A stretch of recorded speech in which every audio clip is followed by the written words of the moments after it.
terminar y presentar un informe que lleva 70% de adelanto. Vamos a hablar de los escándalos.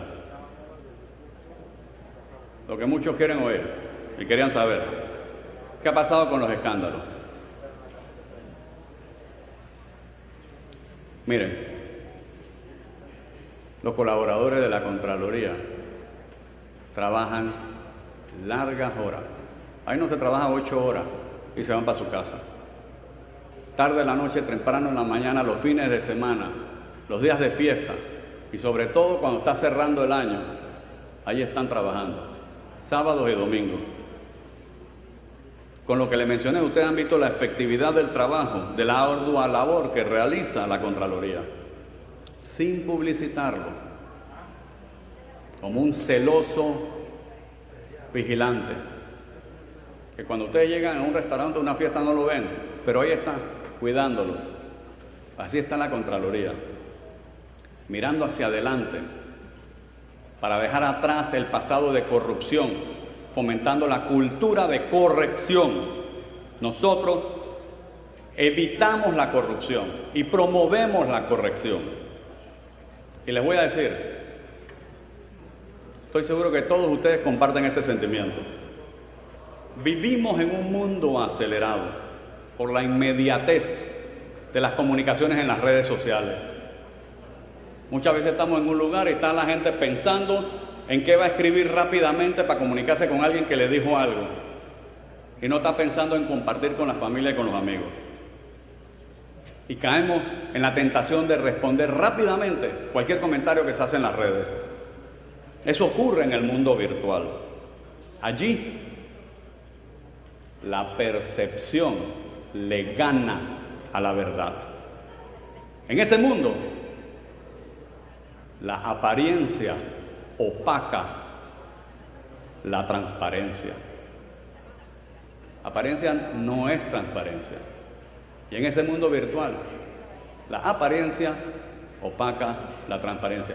¿Cuántos de ustedes no han visto personas que están aburridas, que no tienen nada que hacer?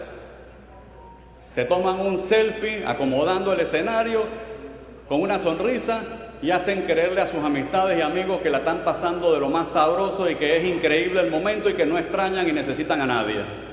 Eso es apariencia. Eso no es transparencia porque no están transparentando lo que realmente sienten: tristeza, dolor, soledad. En las redes, la apariencia opaca la transparencia. Pero en el mundo real, en el mundo de la Contraloría, en el mundo de la justicia, en el mundo de los tribunales, las cosas son diferentes. Y les voy a mostrar. Recién entré, enero del 20, se suscitó un gran revuelo con un escándalo del Ministerio de Educación por la licitación de uniformes escolares, $5.2 millones. Y fue un gran escándalo y un gran revuelo. Nadie les dijo que la Contraloría, después de revisar la licitación y considerando que se cerró el año lectivo, que ya no iba a ser presencial y que el Ministerio de Educación decidió suspender el acto y cancelar la contratación, que no se pagó ni un centavo. No hubo perjuicio económico, no se pagó nada. ¿La gente lo sabe? No, porque no lo divulgaron. Nosotros lo comunicamos, pero cuando derrama la leche, recógela y ponla en el vaso. No hubo perjuicio económico. Enero del 20, las naviferias, los jamones de la naviferia. Se pidió que se hiciera una auditoría. La hicimos. La auditoría se ejecutó en COVID, a riesgo de la salud de los auditores y de sus familiares. Y determinaron que el precio al que se compraron los jamones fue correcto, que el procedimiento fue el correcto y que los jamones se distribuyeron correctamente. Ahí no hubo perjuicio económico, que se sepa.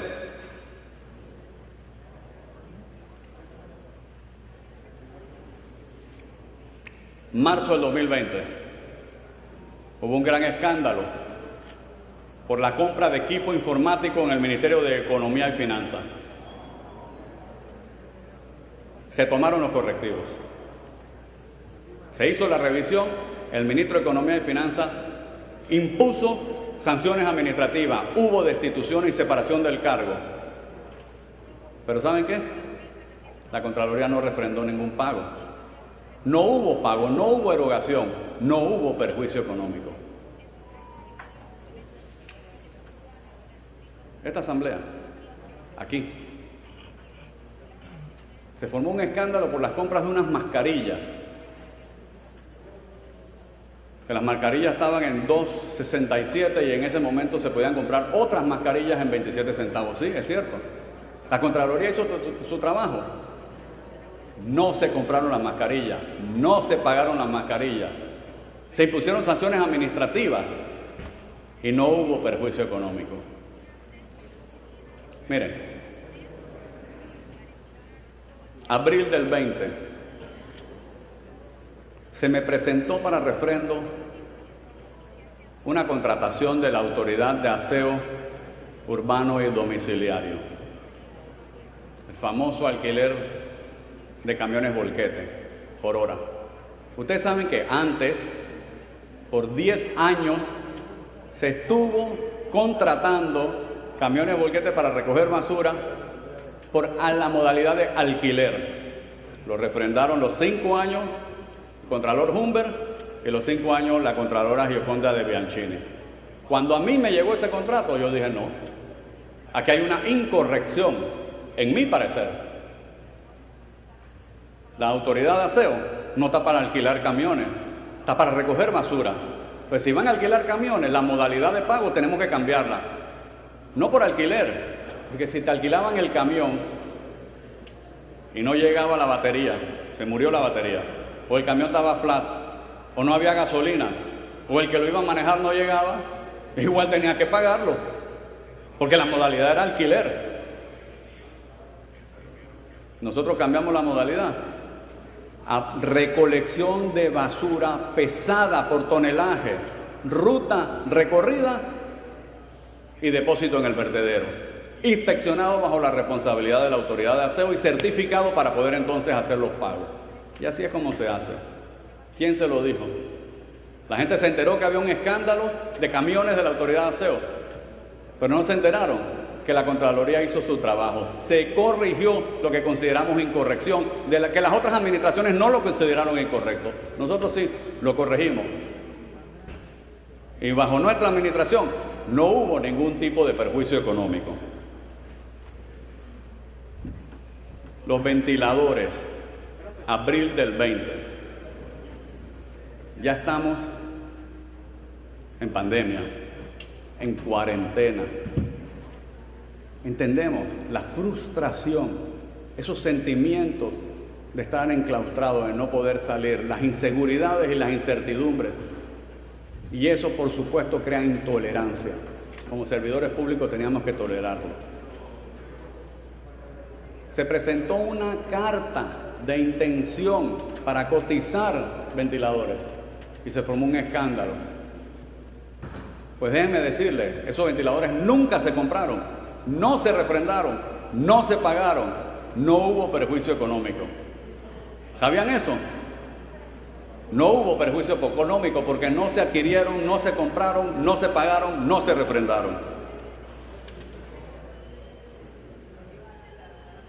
Abril del 20, época de la gran frustración.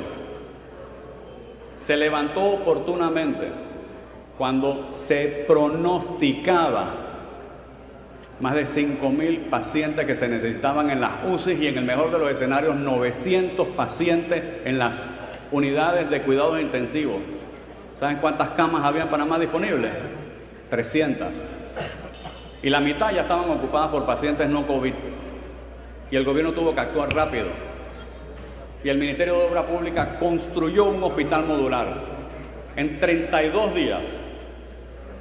Y le cayeron en pelonera al hospital modular.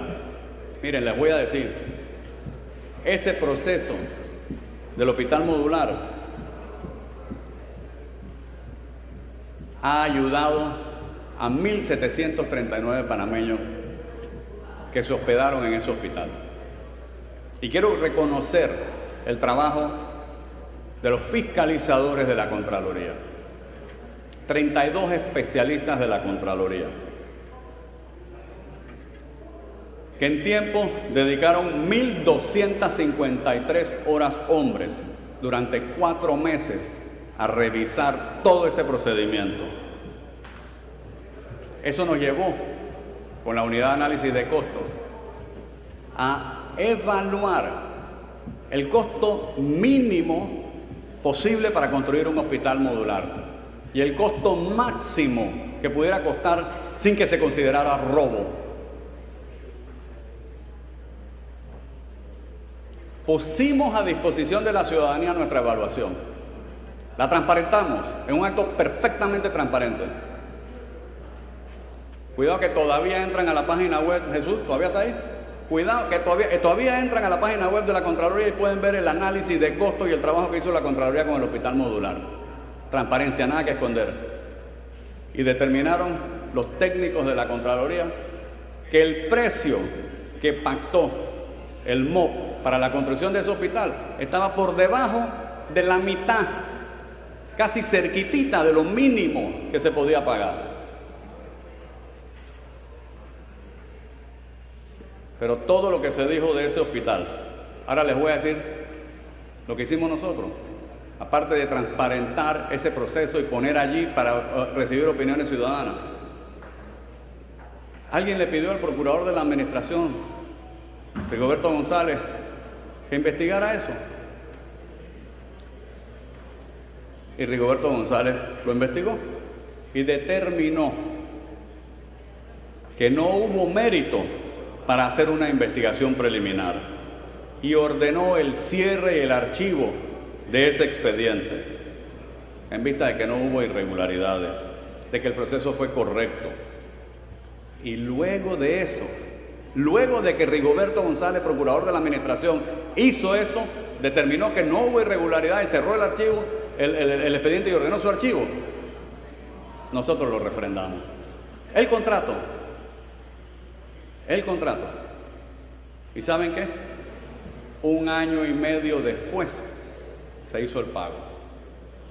Y hice el pago 1 año y medio después porque prudentemente, no tenía que hacerlo, porque ya yo lo sabía por la capacidad y profesionalismo del equipo de la Contraloría, pero prudentemente, la prudencia me aconsejó esperar a que terminara la investigación criminal que se adelantaba en el Ministerio Público. Y después de que el Ministerio Público determinó que no hubo delito, entonces nosotros refrendamos el pago. No hubo ningún escándalo y eso se hizo para beneficio del pueblo panameño. Abril del 20, también la gente confinada.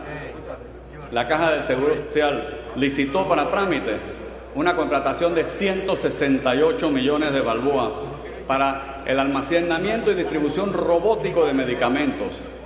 Y se formó un gran revuelo. La Contraloría advirtió que no refrendaría ningún contrato que no cumpliera con todos los procedimientos legales, que no fuera totalmente transparente y que no estuviera el precio justo y razonable. La propia Caja del Seguro Social decidió suspender ese acto, tal vez por el clamor del escándalo que estaban comentando. No hubo pago, no hubo refrendo, no hubo contratación, no hubo perjuicio económico. En febrero del año pasado se dio a conocer un informe de una investigación que se estaba realizando desde el 2015 en los albergues y se determinó que había maltrato y abuso físico y psicológico contra los menores y adolescentes albergados. Inmediatamente instruí al director de auditoría forense, un profesional competente, duro, serio, comprometido con su trabajo, a que hiciera auditorías para esclarecer tanto el uso de los fondos como el desempeño de esos albergues. Y determinamos que sí hubo perjuicio económico. La Contraloría está haciendo su trabajo. Y hay otros albergues que están ahora mismo todavía siendo auditados para determinar si ellos tuvieron o no tuvieron perjuicio económico contra el Estado. Pero miren, les voy a decir, un día leyendo el periódico, en un artículo de la periodista Flor Misrache, vi que entrevistaban a una persona, Domingo Barrio, un profesional panameño comprometido y entregado por su historia de vida. Un empresario exitoso, pero que tenía una historia de vida que él compartió ahí. Y leyendo eso, busqué su número de teléfono y lo llamé. Y le pedí que se involucrara. Es una de las personas más sobresalientes de Panamá en este tema de apoyo a niños en albergues a través de las aldeas SOS. Y lo invité a participar y a ayudarnos a hacerlo mejor. Y aceptó el reto, aceptó la invitación. Y hoy día hemos hecho auditorías y encuestas en 53 albergues. Y estamos en revisión de ese diagnóstico para presentar las mejores prácticas de las aldeas SOS, que ha sido acogido positivamente por el CENIAF y por el MIDES. Eso es trabajar en silencio, para presentarle las conclusiones a ustedes. Les voy a hablar de una auditoría y les voy a decir lo que hay detrás de eso. Una auditoría que ha llamado muchísimo la atención. La auditoría de Panama Ports. Un contrato ley que vino aquí a esta asamblea. Un contrato ley que fue modificado aquí por esta asamblea. Un contrato ley que volvió a ser modificado aquí por esta asamblea. En este hemiciclo. Por diputados y legisladores de la República. Igual que ustedes, que evaluaron y analizaron las conveniencias o inconveniencias de hacer las adendas.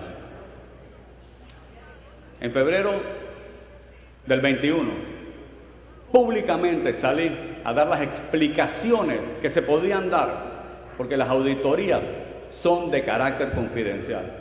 Pero compartí todas las explicaciones que podía compartir y no terminé esa rueda de prensa en donde estaban presentes todos los medios hasta que no quedó satisfecha la última pregunta.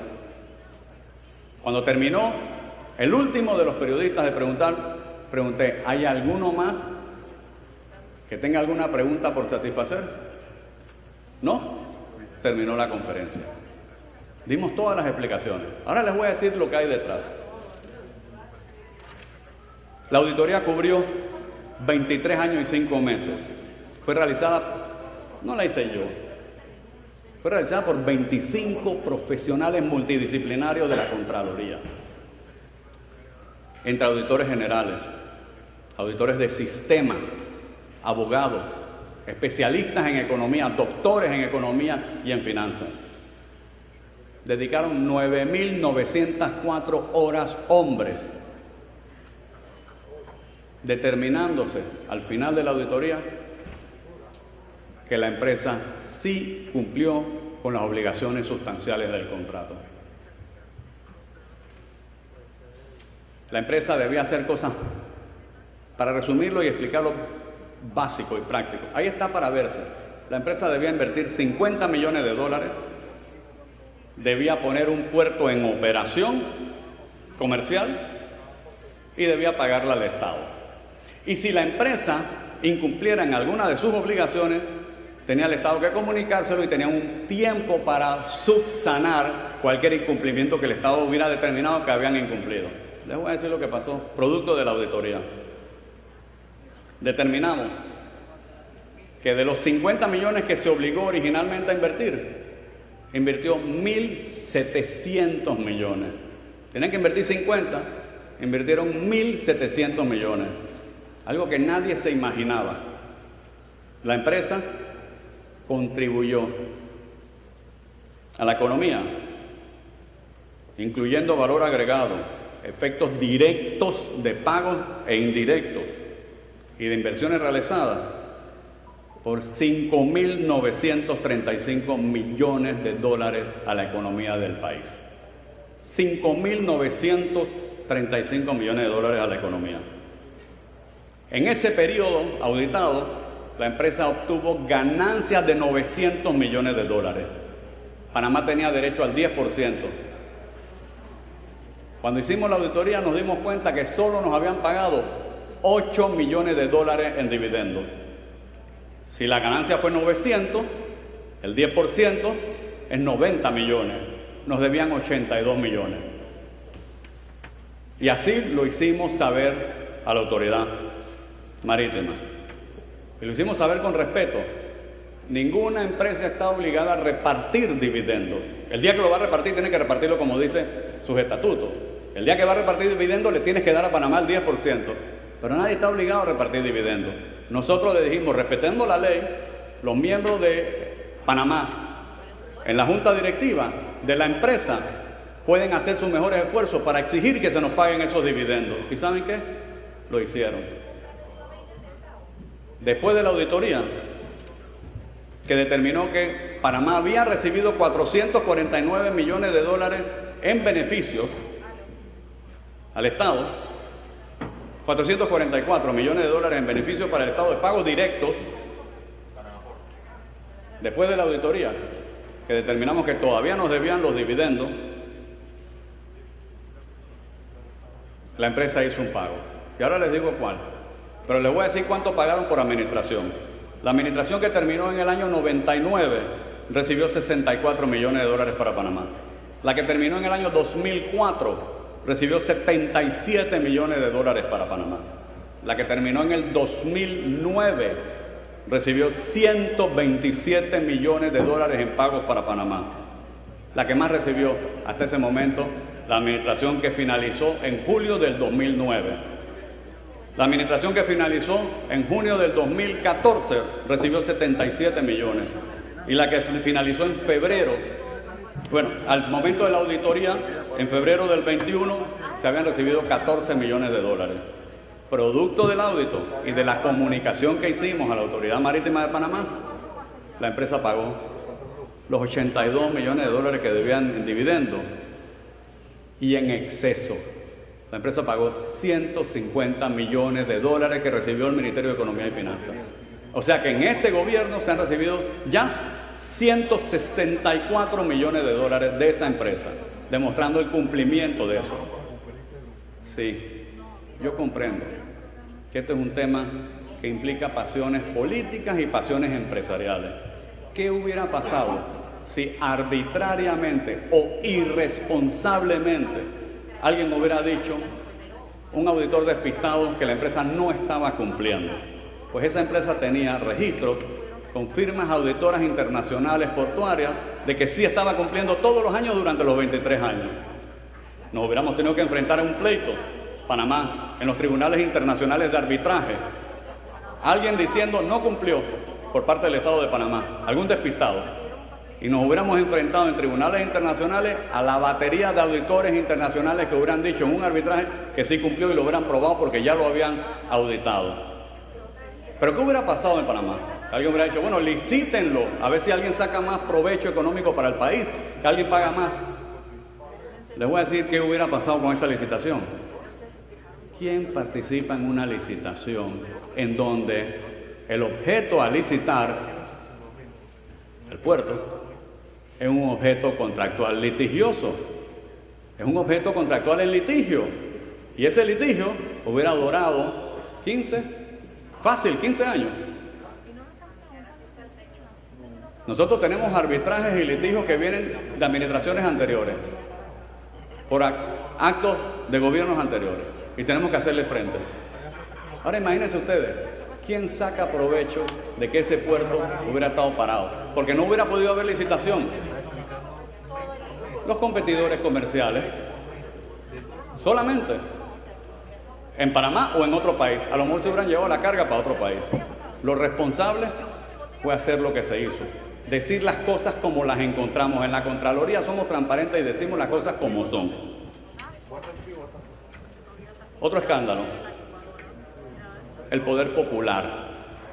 la descentralización, los alcaldes y los representantes, que si reciben licencia con sueldo de su empleo regular y reciben el salario como autoridad electa.